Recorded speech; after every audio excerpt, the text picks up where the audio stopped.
Okay, Ashley Westwood, giant killers, that's what we are calling them. Not exactly spectacular football, but Sweden got the job done. Certainly did. You know, we knew how they were going to set up. They were going to be a tight, compact 4-4-2. Emphasis on team performance rather than individual quality. You know, ticking all the boxes physically with their effort and their energy. And hard to break down. They did that, they got a goal, and once they got a goal they were always going to defend for their lives and be even more hard to break down. And you have to take your hats off to them. You know, possession was way down, but at the end of the day it means nothing. It's the goals that count and clean sheets, and they are starting to keep a lot of clean sheets and are becoming a real hard team to score against. Yes, and they've replicated the template what we saw even in qualifying when they edged they came second in a group which also had Netherlands, which sent the Netherlands out. Then they went and beat Italy. They almost took Germany all the way. That last-minute Toni Kroos free kick, beat Mexico when they had to win that match. And this is a remarkable, remarkable run. One of the great World Cup stories, Eugene. Yeah, it's been impressive indeed. Like you said, it's the first time that they've all played in a World Cup. And coach has already mentioned it, that they're a very well-drilled team, very well-organized, and they do tend to frustrate teams. I mean, the moment they score, they would sit back, be compact, tight, and not allow team to score or not allow team to have shots at them. So they have been a very compact team. Yes, but perhaps I'm not correct in criticizing them, Ashley. But we are at the World Cup. We are at the round of 16 stage. You've seen some great football last night. Belgium coming from behind to beat Japan, and then you see this performance. You know, this is result oriented. This is the way they play. But fans tend to get a bit disappointed when they see matches like this. I'm not sure if they will. You know, if you speak to Swedish fans, they'll probably take this as a bonus. You have to play to your strengths. You know, there's no point trying to do something you can't do.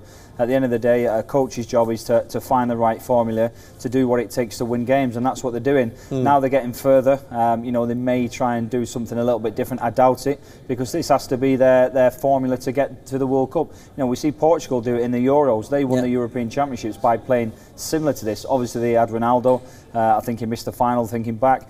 But this is what they have to do. If they bore teams to death and they win a World Cup, nobody will care who comes from Sweden. At the end of the day, it'll say Sweden have won the World Cup and no one else. But you have to obviously fear for them. You surely can't win a World Cup playing like this. They haven't got the players to do it. They can't score enough goals, and they don't excite anyone. I'll be amazed if they win a World Cup, but there's a possibility because they're in the hat. Yes, because if they go on and win the World Cup, you guys will have a lot to talk about, especially come the 15th of July. But you know, Switzerland knew what was coming at them. We knew what was coming. We knew Sweden are going to sit back. Switzerland had their chances. They had the better possession. 63 to 37, 600 odd passes to 270, but they could not break them down. Show us, what did they do wrong? You think that they got this one tactically completely wrong? I think they did. I think they played completely into the Swedish's hands. We know straight away that Sweden were going to be the 4-4-2. We know that Switzerland were going to be the 4-2-3-1.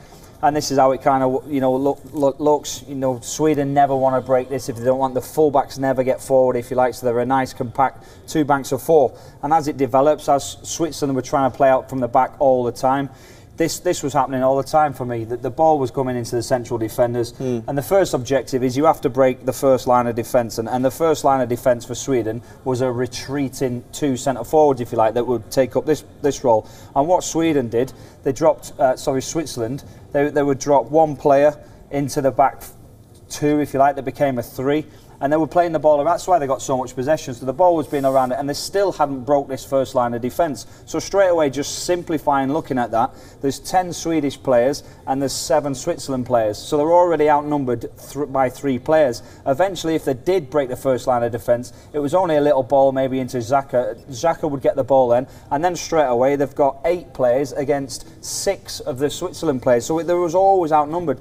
These two midfielders, for me, had to get forward. You know, they've got to get up the pitch in this kind of way, and first and foremost, leave the ball to the defenders, break the first line of defence, and then straight away you've got even numbers. You've got an 8v8, and that gives you a little bit of chance. But it was too slow, too patient, and it was just a retreating two banks of four Swedish side with the 2 strikers dropping off. And Switzerland did the same thing time and time again. They relied too much on Shaqiri on the right hand side, who just kept coming in on his left foot, whipping cross after cross, and they had nobody in the box that could threaten it. And they didn't perhaps look at the result from the Spain game, where they kept passing the way and couldn't get the result. But Eugene, looking at this, what happens now is that Sweden into the quarters, England and Colombia are up next, and they're going to face Sweden. When they look at Sweden, do they think, hang on, do we have to go through this again, or do they look at the positive thinking? A path to the semis has opened up. I would say I wouldn't think they would do that, because Sweden are a very tough team to break down. So they would be thinking of ways of how they can spread the Swedish backline or Swedish midfield, the 2 blocks of 4, and find a way to get through them. It's not going to be so easy for the teams that are going to face Sweden.